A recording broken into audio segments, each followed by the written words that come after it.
একসময় এক গভীর জঙ্গলে এক ডেঞ্জার শিকারী বাস করত। সে ছিল ধূর্ত, নির্দয় এবং দক্ষ। তার চোখ সবসময় জঙ্গলের দুর্বল প্রাণীদের দিকে থাকত। জঙ্গলের এক কোণে এক নিরীহ হরিণ বাস করত। সে ছিল শান্ত, নিরপরাধ এবং খুব দ্রুত দৌড়াতে পারত। তার সঙ্গীরা সবসময় সতর্ক থাকত, কিন্তু সে বিশ্বাস করত যে যতক্ষণ সতর্ক থাকবে বিপদ এড়ানো সম্ভব। একদিন বিকেলে হরিণটি নদীর ধারে পানি পান করছিল। সে বুঝতে পারেনি যে ঝোপের আড়ালে ডেঞ্জার শিকারী ওতো পেতে আছে। শিকারীর চোখ চকচক করছিল। সে ধীর গতিতে এগিয়ে যাচ্ছিল, তার নিশানা নির্ভুল। ঠিক যখন শিকারী তার তীর ছুঁড়তে যাচ্ছিল, হরিণটি হঠাৎ নিজের ছায়া দেখে চমকে উঠল।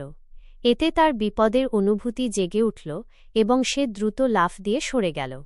তীরটি তার পাশ কাটিয়ে গাছের গুঁড়িতে বিঁধল।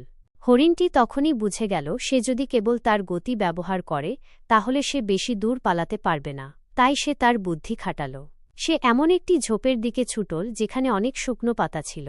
সেখানে পৌঁছেই সে হঠাৎ থেমে গেল এবং নিজেকে পাতার মাঝে লুকিয়ে ফেলল।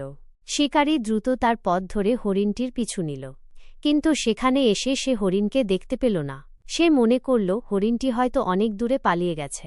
হতাশ হয়ে সে ফিরে গেল। হরিণটি শুধু গতি দিয়েই নয়, বরং বুদ্ধি খাটিয়ে নিজের জীবন রক্ষা করেছিল। এই গল্প আমাদের শেখায় শক্তি সবসময় যথেষ্ট নয়।